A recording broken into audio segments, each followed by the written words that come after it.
Assalamualaikum warahmatullahi wabarakatuh. Hai teman-teman, kenalkan nama saya Didi Bintara, salah satu anggota bintang Spenda. Pada kesempatan kali ini, saya akan membuat vlog tentang tempat bersejarah di Kota Cirebon. Tempat yang akan saya kunjungi pada kesempatan kali ini yaitu Makam Sunan Gunung Jati. Ikuti terus yuk. Sembari saya melakukan perjalanan menuju Makam Sunan Gunung Jati, saya akan menjelaskan apa sih Makam Sunan Gunung Jati itu. Makam Sunan Gunung Jati merupakan satu dari 9 makam para wali atau disebut juga Wali Songo yang sering dijadikan sebagai wisata religi atau tempat untuk berziarah sekaligus sebagai jejak sejarah penyebaran Islam di Indonesia. Makam Sunan Gunung Jati terletak di Kabupaten Cirebon dan menjadi salah satu tempat ziarah yang sering dikunjungi di Jawa Barat.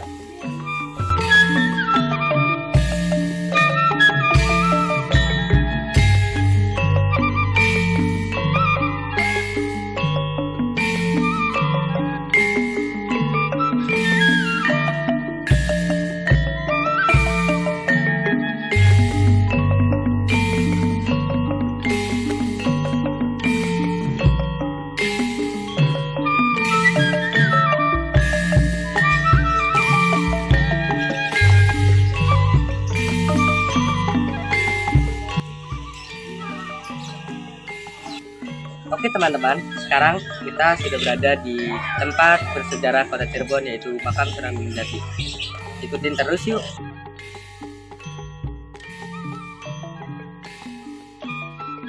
Assalamualaikum warahmatullahi wabarakatuh. Alhamdulillah kita udah nyampe di posisinya di Gunung Sembung ya, Makbaro Kanjeng Sunan Gunung Jati Syekh Syarif Hidayatullah. Ini yang di depan yang dinamakan pintu pengantin. Ini pintu utama.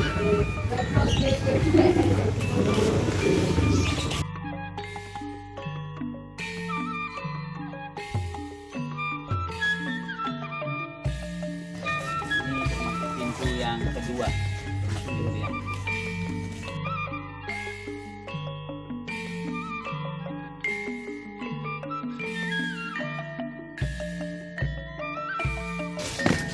dan ini yang dinamakan Made Jajar. Ini termasuk bangunan yang paling tua. Jadi ini hadiah dari Eyang Prabu Siliwangi. Termasuk beliau adalah kakek Kanjeng Sunan Gunung Jati Syekh Syarif. Jadi untuk sejarah Made Jajar lebih tepatnya. Dulu ini untuk kiblatnya orang-orang Hindu. Makanya ini dihadiahkan untuk Kanjeng Sunan Gunung Jati. Karena beliau adalah cucu Eyang Prabu Siliwangi. Batasan pintu yang ketiga. Nanti kita menuju ke pintu yang keempat yang dinamakan pintu Pasujudan. Untuk tempat biasanya tetamu yang tahlil atau doa ya, khususnya di dalam.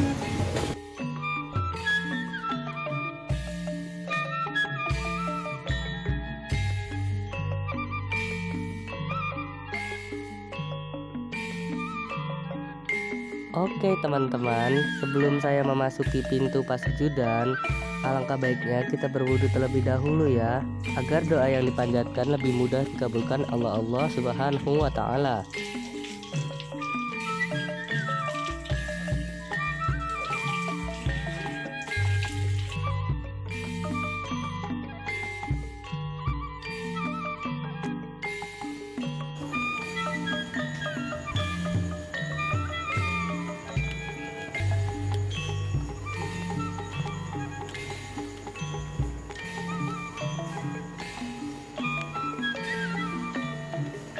Ini untuk makam Sultan Sepuh ya, Raja Sulaiman.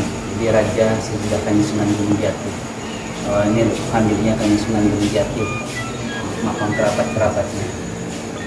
Kalau untuk keramik-keramiknya, konon sejarahnya hadiah dari Eyang Prabu, dari Ibu Ratu Nyongkin. Salah satu istrinya Kanjeng Sunan Jati ya. Ini Mas Laras Manding nama istilahnya ya.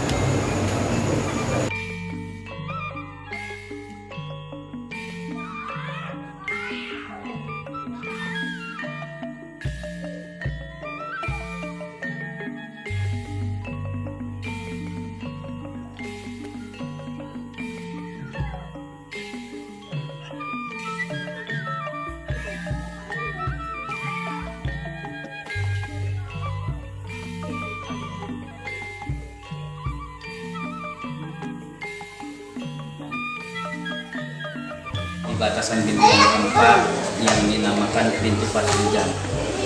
Cuman dari pintu yang keempat ini masih ada 5 pintu lagi untuk menuju ke makbar Kanjeng Sunan Gunung Jati.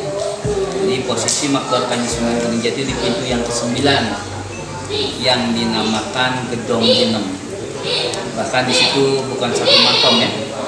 Jadi di pintu yang ke-9 kurang lebih ada 18 makam. Salah satunya Ibunda Kanjeng Sunan di Ratu Lada Santang beserta Mudain. Yang kedua ada Kanjeng Sunan Gunung Jati Saretia. Bahkan ada juga uaknya Kanjeng Sunan yaitu Mbah Pangeran Cakrabuana atau Mbah Sangkan. Bahkan di belakangnya ada Quran Bait yang dari Yaman yaitu Syabdur Rahman Syarifin. Dan juga itu salah satu istri Kanjeng Sunan dari Cina itu Ratu Nyongtin atau Dimas Larasumati. Dan ada Punten kakek dari Pak Kuncen, Pangeran Adipati Keling, Pangeran Sudan Garuda dan Sultan-Sultan Seperti.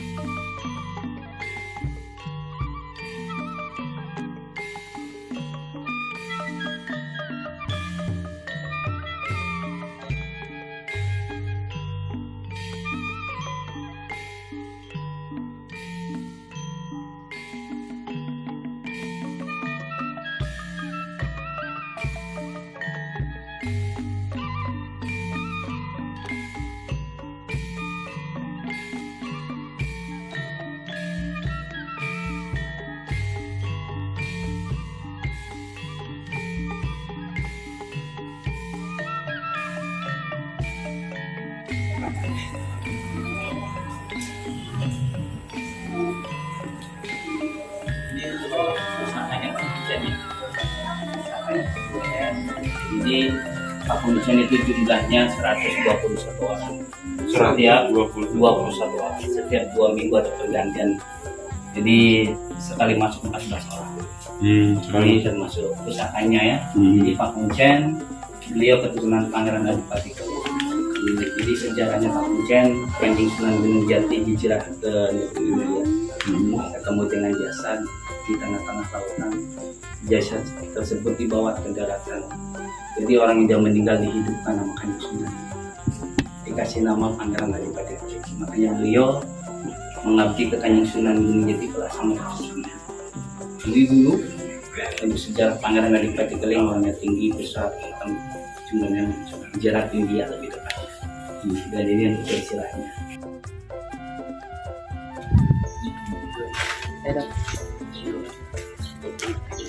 Kawan nggak kasih ada di sini ya. Sekalian bisa rombongan sekalian ya. Sekalian bisa rombongan sekalian. Ini itu masjidnya Kanjeng Sunan Gunung Jati yang dinamakan Masjid Dok Jumeneng. Jadi masjid ini bukan dibikin orang sini ya, melainkan masjid pindah sendiri. Jadi sejarahnya hadiah dari Syekh Suro dari Kerawang dipindahkan ke Tanah Suban, dihadiahkan ke Kanjeng Sunan Gunung Jati yang dinamakan Masjid Dok Jumeneng. Jadi masjid ini untuk difungsikan hanya untuk sholat Jumat. Selesai sholat Jumat dipindah lagi.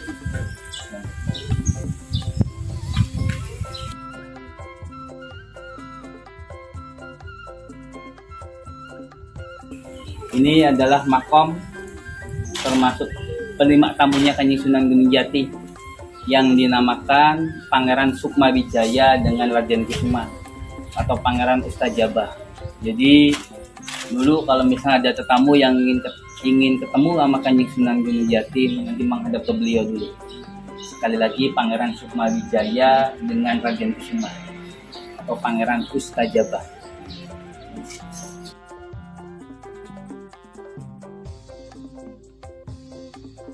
Sunan Gunung Jati untuk cari agama Islam. Jadi ini dunia ponpes Kang. Ya, nama tempatnya Gunung Sumbung ya.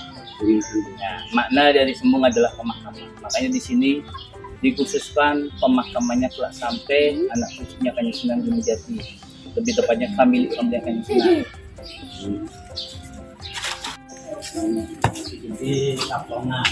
Jadi yang dimuliakan itu satu desa ya. Satu desa. di Dawan, di Babadan, itu nama-nama daerah ya. Jadi dulunya beliau yang ngebantu Kanjeng Sunan Gunung Jati saat ini kami untuk mualaf-mualafnya Kanjeng Sunan Gunung Jati. Jadi lebih tepatnya dulunya prajurit-prajurit bawaan Ibu Ratu Nyangkung.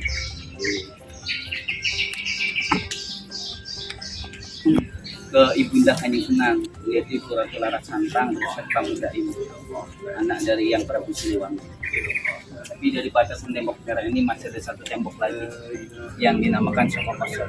Jadi Soko Kosor itu tumpukan bata yang tidak dikasih semutan di kulit, yang posisinya di dalam, di balik batasan tembok merah ini. Sama posisinya masih ada dua sampah dari batasan tembok merah. Jadi menghadap langsung ke uaknya Kanjeng Sunan, yaitu Mbah Pangeran Sakrabuana atau Mbah Sangka. Kalau ini puncak Gunung Sumbung. Jadi dinamakan pusat bumi, orang sini bilang. Makna dari pusat bumi adalah pusat kumpulan Surabaya. Jadi menjadi tempat ngumpulnya populasi yang Surabaya di sini. Makanya dinamakan pusat bumi.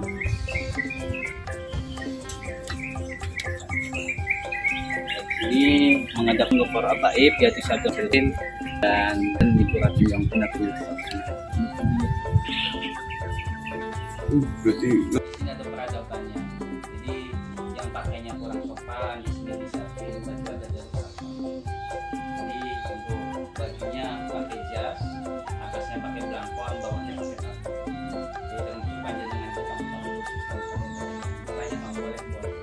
Makanya yang bisa saya sampaikan di dalam kita bisa ambil syariat yaitu dari Prabu depan dengan sambungnya. Tapi itu hanya syariat saja.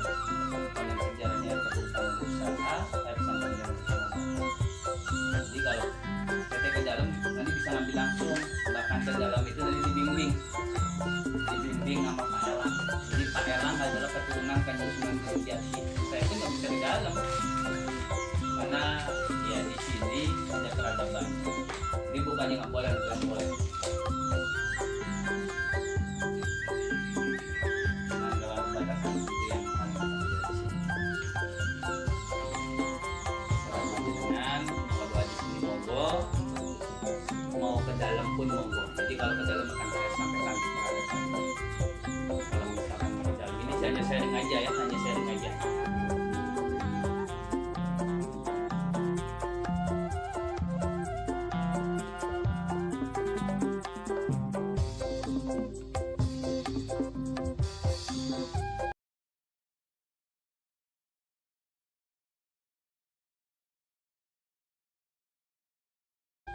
Oke teman-teman, kita lanjut ke 7 sumur yang ada di makam Sunan Gunung Jati ya.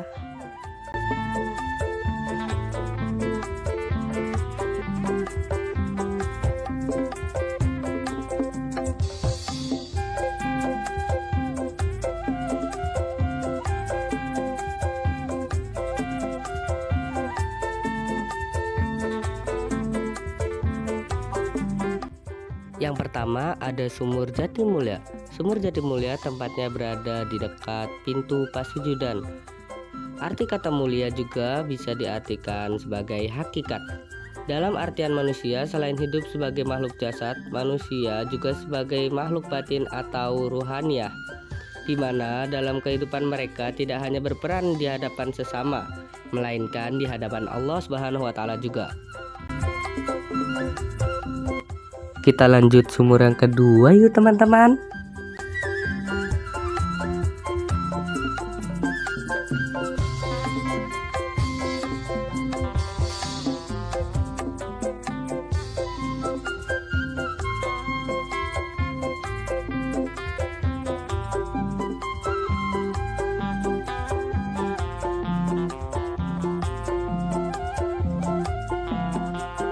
Yang kedua ada Sumur Kasepuhan. Sumur Kasepuhan tempatnya berada di dekat lokasi pintu Pasujudan. Sesuai namanya, sumur ini berarti sumur yang sudah tua atau sudah sepuh yang memiliki berkah sebagai wasilah pemberi perlindungan dan pemenuhan berkah. Adapun karakter tua ini dianalogikan sebagai teladan dan kepemimpinan. Yang ketiga ada sumur Kanoman. Sumur Kanoman masih berada di kawasan pintu Pasujudan. Berbeda dengan sumur Kasepuhan, sumur Kanoman berarti sumur yang muda, di mana sifat yang melekat pada sumur ini ialah sifat rendah hati dan tawadu, yang jauh dari sifat-sifat adigung seperti takabur, sombong, dan lain-lain.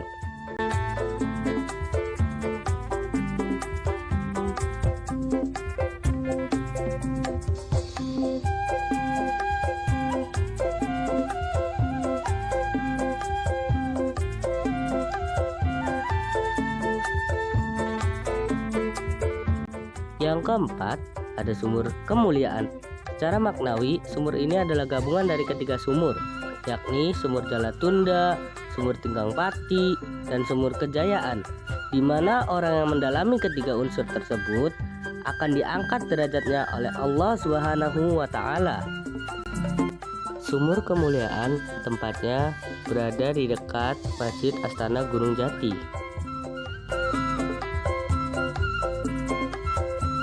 Oke teman-teman, kita lanjut sumur yang kelima ya. Sumur yang kelima berbeda lokasinya dengan sumur sebelumnya. Sumur yang kelima ini agak jauh dari lokasi sumur yang sebelumnya.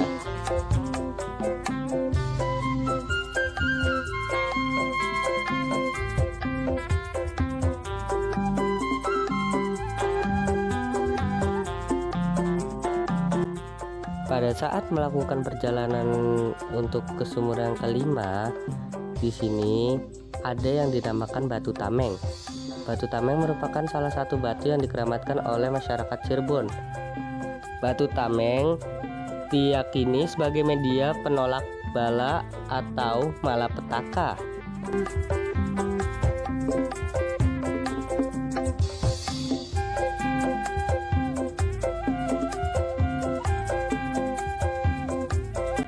Kita udah nyampe nih teman-teman ke lokasi sumur yang kelima. Sumur yang kelima yaitu sumur Tegang Pati. Sumur ini dipercaya masyarakat sebagai penghilang sifat-sifat buruk seperti dengki, ria, ujub, dan sombong.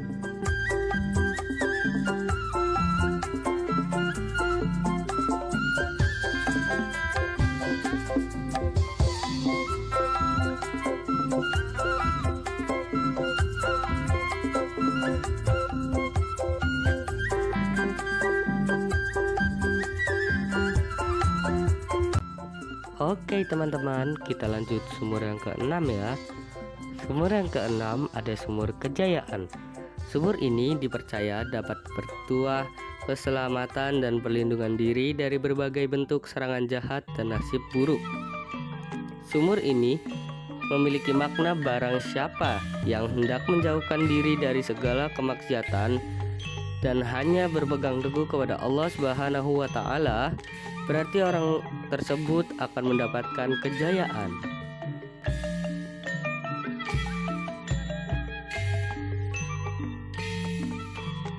Kita lanjut sumur yang ketujuh yuk. Sumur yang ketujuh yaitu sumur Jalatunda. Sumur Jalatunda memiliki makna bahwa manusia ketika hendak melakukan sesuatu perbuatan baik, janganlah ditunda-tunda, karena kita tidak tahu kapan akan menghadap Sang Pencipta. Di dekat sumur Jalatunda terdapat makam Wali Songo nih teman-teman.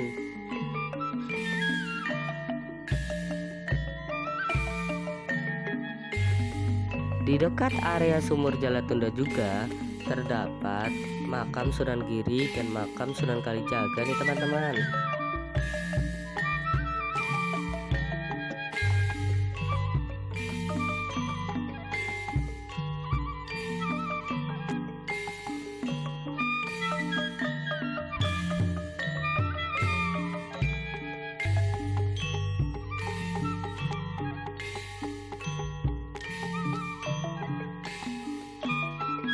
Di sini juga terdapat makam Syekh Maulana Datul Kafi. Oke teman-teman, kita lanjut ke pusar bumi ya. Konon katanya pada suatu masa di zaman Nabi Isa, di salah satu puncak gunung keramat di Pulau Jawa, hiduplah seorang pertapa bernama Resi Baglar Banjir. Gunung tersebut adalah Gunung Cermai yang terletak di wilayah Kuningan. Sang resi bertapa selama 15 tahun untuk mendapatkan kekuatan ilmu Wijihing, Srindil, dan kesempurnaan hidup. Namun, setelah mendapatkan ilmu tersebut, tiba-tiba puncak Gunung Cermai meletus dan jatuh ke lautan bersama hilangnya jasad sang resi. Puncak Gunung Cermai itu pun terus mengapung di tengah laut sampai akhirnya ditemukan oleh Syekh Datul Kafi dan menaiki puncak Gunung Cermai tersebut. Syekh Datul Kafi yakin bahwa inilah tempat yang selama ini dia cari. Melihat bentuk dan energi yang ada di dalamnya, tempat itu merupakan patilasan Resi Baglar Banjir saat betapa. Kemudian Syekh Datul Kafi pun melanjutkan pertapaan yang sudah dilakukan Resi Baglar Banjir, tentunya sesuai dengan syariat Islam. Pucuk puncak Gunung Cermai yang tadinya terombang-ambing di laut setelah ditemukan Syekh Datul Kafi, kini berubah menjadi daratan biasa. Dan konon pucuk puncak Gunung Cermai ini yang kemudian menjadi pusar bumi di Gunung Jati Cirebon.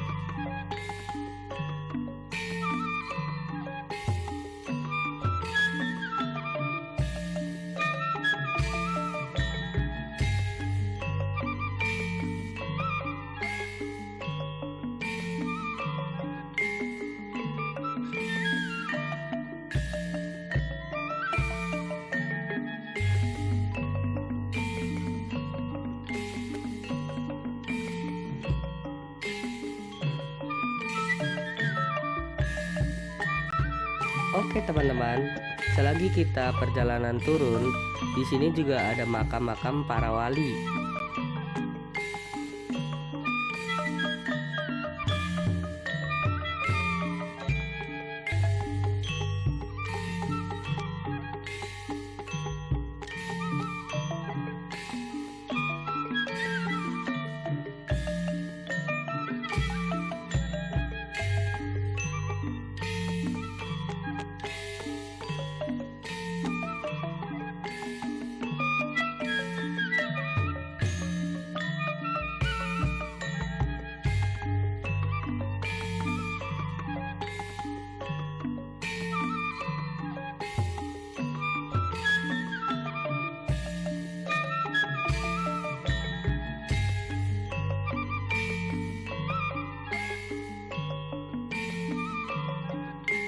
Mohon maaf ya teman-teman apabila saya ada kesalahan dalam mengurutkan 9 pintu yang ada di makam Sunan Gunung Jati dan 7 sumur yang ada di makam Sunan Gunung Jati ya teman-teman.